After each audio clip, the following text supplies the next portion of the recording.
Leo, what are your emotions as you hear the words that Jeffrey said about you for all your years of loyalty to the organization? It's something brand new, and what I do is I attribute so much of it to a young lady back there named Kay Carlin, my wife, who has given me the 7 children. And I enjoy this space every day, and I enjoy going home every day. So my emotions being here today is just, it's just something that's a little bit surreal. There were people here because of me, and I'm still trying to digest that a little bit. So my emotions, I'm ecstatic about that one.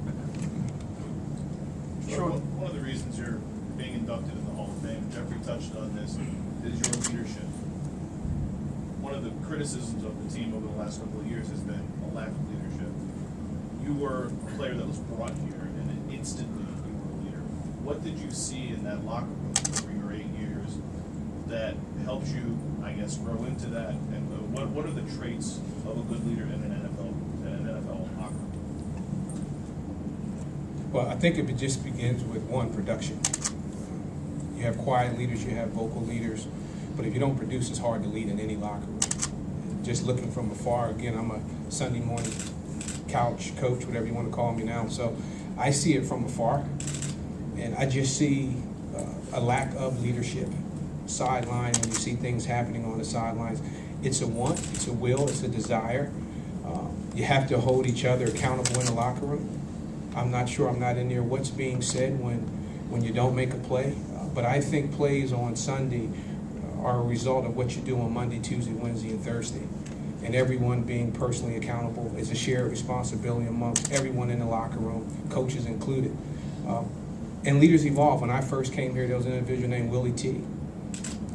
Rhett Hall.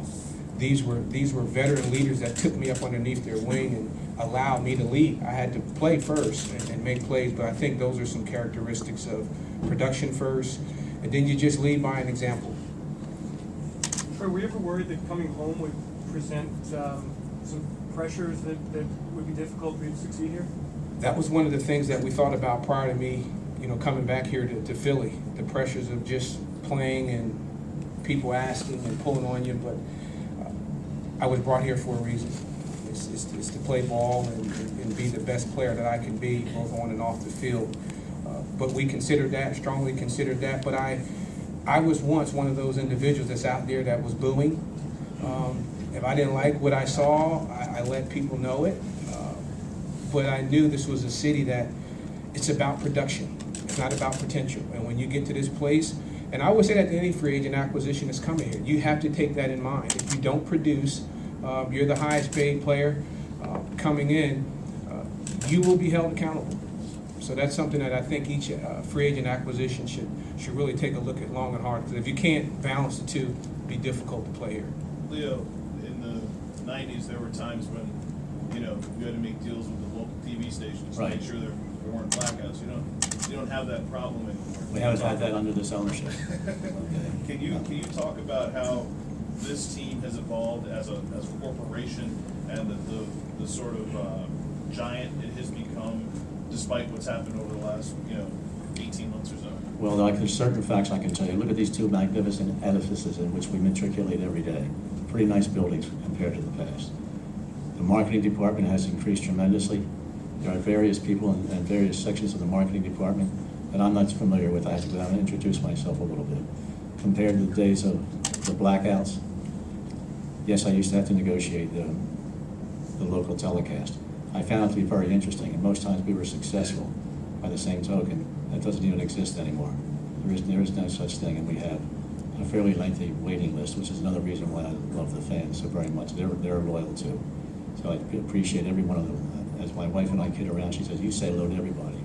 Yeah, I do. I kind of like people, so I like all the fans. Troy, you've been here through good and bad. You came to a team that was pretty good, and at one point it was the worst team in the NFL by record, if not by performance. And then you've seen this team rise again, and now it's on a down trough.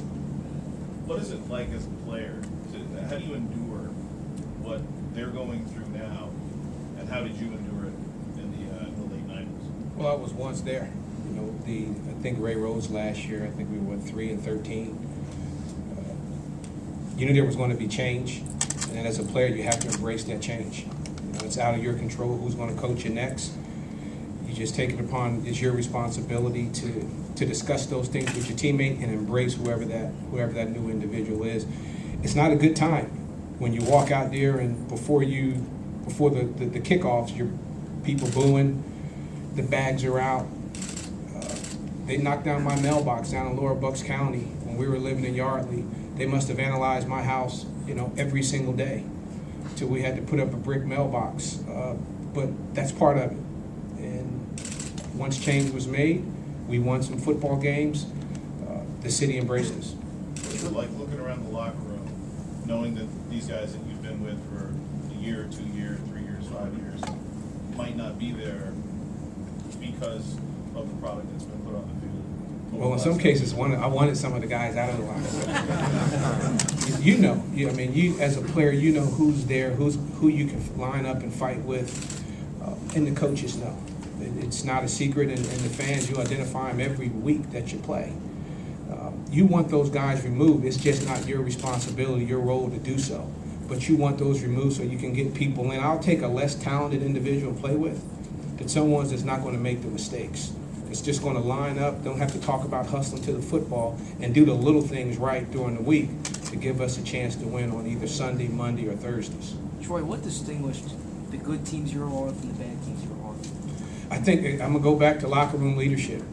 And let's please keep in mind, teams in the National Football League don't win because they're the most talented teams. Teams win on Sunday and Monday because the team wins because they make the least amount of mistakes. So you don't have to have a team full of superstars, high-priced free agents. You just got to get 47 guys that are willing to do what it takes during the offseason, come together, don't have a bunch of prima donnas. It's not about who catches the most balls, who has the most interceptions. You hold each other accountable, and you line up on Sunday, the play is called, and you play.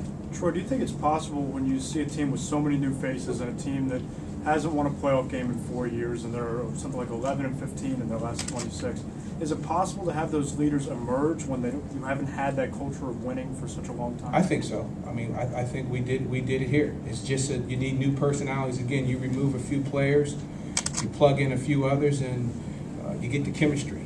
But I believe so. And as a player, locker rooms are going to continue to evolve. That's part of our business. You line up who's on that roster that particular year, and you prepare, and then you let it go. Troy, how did you lead, and how would you say players should lead? I mean, should there be some sort of, we talk about accountability, players getting in another player's face, and if they're not giving the full effort, would you include that? Well, I think everyone leads differently. It started with, I would just say, I had to produce on the field first. Before I'm going to get in anybody's face, I'm not going to go to Doc's locker or Bobby or Al or whoever that may be and say, you need to be doing this if I'm not doing it. I remember having those conversations with Deuce and Donovan. We got to go. We need you to produce. We're going to get off the field on third down. We're going to cut the field in half. Every individual leads differently. But it takes someone has to stand up, and it's a shared responsibility. Troy, was one of those teams, would you, looking back, say was the best Eagles team you played with? I thought the team that lost to Carolina here was that particular team, and maybe the team that lost to St. Louis that first championship game. There was something special about both of those units where we just had enough. We just didn't make the plays on that particular day. Leo, was there a favorite team for you? Was there a team that you... Sure, the one that got me hired in 1960. I still talked to Pete Resloff today, as a matter of fact. No, that had to be my favorite. A lot of those guys are not here with us anymore, but a lot of those guys have remained friends of mine. So, with all due respect to my buddy here, okay? I really had to think back on that, especially when they honored the 50-year anniversary a few years ago. I had a ball with them. When you think about those teams and how football has changed, through the eras, when you sort of look around, can you believe it? I sort of mentally analyze that myself, which doesn't exactly make me a scout, okay? By the same token, I look at the talent that's there now, and I can dramatically see the difference. It is amazing what these kids can do on the field these days, whether it's throwing the ball, running, blocking, whatever. And can I analyze that stuff? No. But can I actually see a dramatic difference from years ago?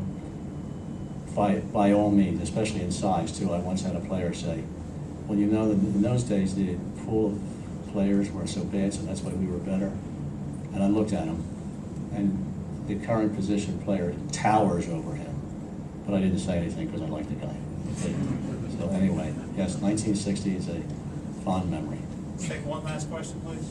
Troy, what were the season tickets, what did they cost when you first started? Well, the most interesting season tickets I liked were the father and son deal.